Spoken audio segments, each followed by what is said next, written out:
माननीय प्रधानमंत्री मोदी साहेबांच्या सरकारने शेतकऱ्यांच्या शेतमालाला जास्त भाव मिळावा म्हणून अत्यंत महत्त्वपूर्ण निर्णय घेतले आहेत। ज्या निर्णयांमुळे प्रचंड मोठा फायदा हा शेतकऱ्यांना होणार आहे।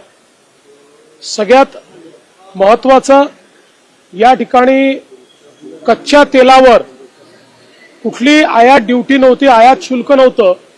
20% आयात शुल्क लावण्याचा निर्णय घेण्यात आला आहे आणि रिफाइंड तेलावर 12.5%वरनं तो 32.5% करण्यात आलेला आहे।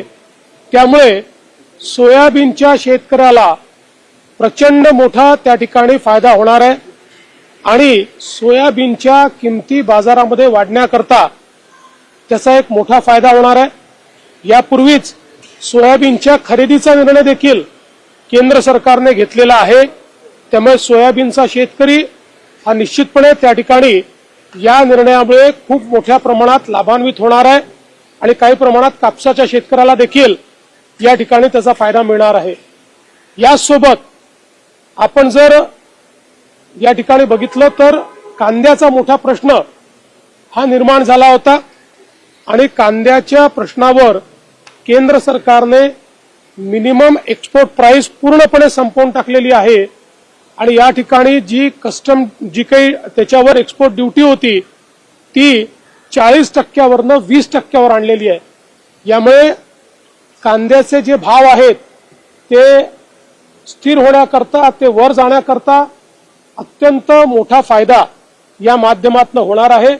कांद्याच्या शेतकऱ्याकरता खरं म्हणजे खूप महत्त्वपूर्ण या शेतकऱ्यांची मागणी ही आज केंद्र सरकारने त्या ठिकाणी मान्य केलेली आहे आणि म्हणून मी केंद्र सरकारचं मनापासून अभिनंदन करतो। एवढंच नाही तर बासमती राईसच्या एक्सपोर्टवर जी काही ड्युटी होती ती ड्युटी देखील त्या ठिकाणी काढण्यात आलेली आहे।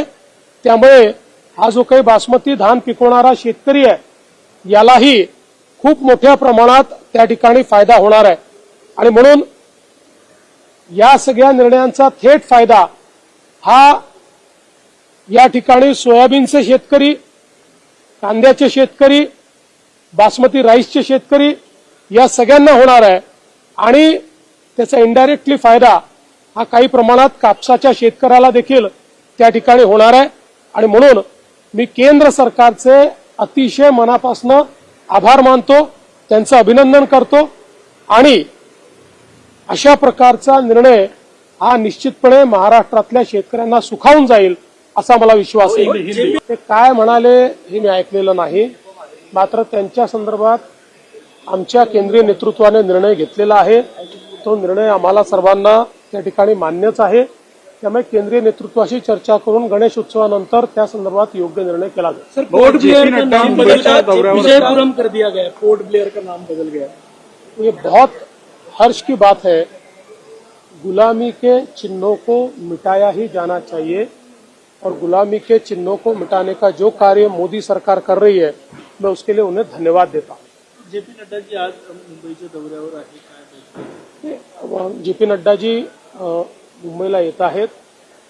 एक आमची छोटी बैठक देखील त्या ठिकाणी होणार आहे आणि विशेषतः आपल्याला माहिती आहे की गणेश पर्व चाललेला आहे, त्यामुळे गणेशाचं दर्शन देखील ते घेणार आहे। सीट बंटवारा कब तक हो जाएगा?